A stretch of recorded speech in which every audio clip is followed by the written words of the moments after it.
Hey, what's up guys? Today we wanna look at Session Skate Simulator game.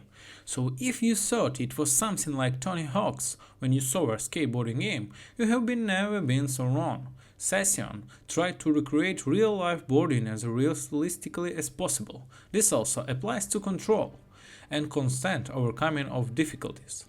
You won't be able to go into the menu and see how this or the trick necessary for the quest is performed. Sometimes it's not on the list at all. Listen to the instructor, learn, and after dozens of attempts and falls, something will work out. This is the both of advantages and disadvantages of the game. The training at the beginning explains superficially little. You are taught to accelerate, make turns, jump, and ride over fences. The controls are very unusual. It took me quite a while to stop trying to turn around with a stick. The sticks are attacked to a leg, that is to jump, your fist pull the right stick, then the left, or vice versa if the character is turned to the left. After the training, you are released into the open world, where the way begin to the issue story missions. It's worth mentioning the obvious right away. The plot is here for show, the dialogues are full of bad jokes and not voiced, and the characters are not remembered. These are just non-animated doodles that are only needed to receive quests and in most cases are required to perform certain tricks on the indicated area. For this, they give out the money needed to buy new skateboards, and after completing the next task, a new one appears in the diary. This is where Session begins to scare away those who come here for arcade entertainment. In the very first quest, you are required to complete several manuals, and neither the menu nor for the quest list explains it is at all. It turns out that if you do not deflect the stick completely when landing, but you do only partially, the character will ride on the tip of the board. This is exactly what is required by assessment. The instructor casually mentions this in the dialogue, but if you missed it, then it's looked for the walkthrough on YouTube. No one in this game itself will remind you. This happens all the time. The author of Session are sure that among the players everyone understands what BC 360, FS 180 and so on are. And if you think logically, then you can sort out plus or minus everything. As the last of resort, you can contact the appropriate Discord server where fans are always ready to help.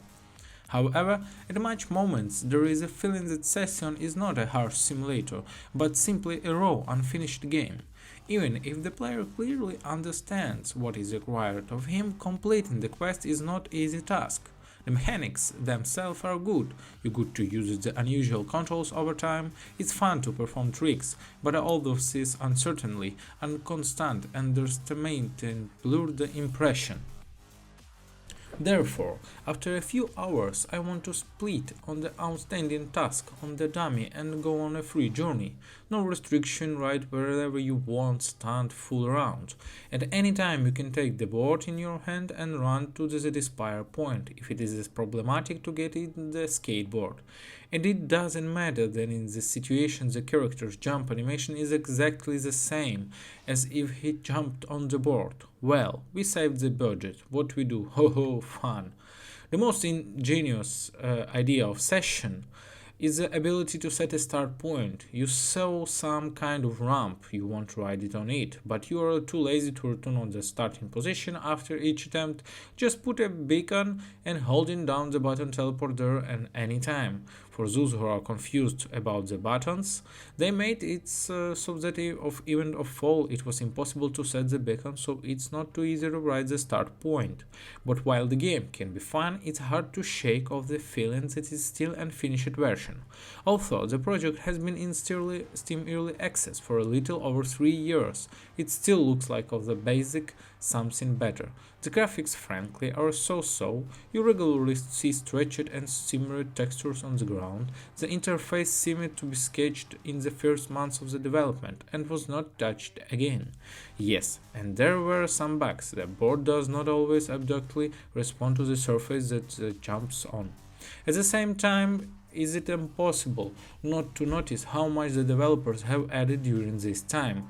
The number of locations has grown significantly, and the player is free to choose between skate parks, construction sites, parking lots, and other areas where the upscale and opportunities are completely different.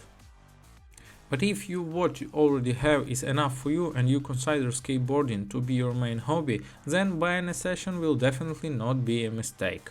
Have a nice day and bye bye.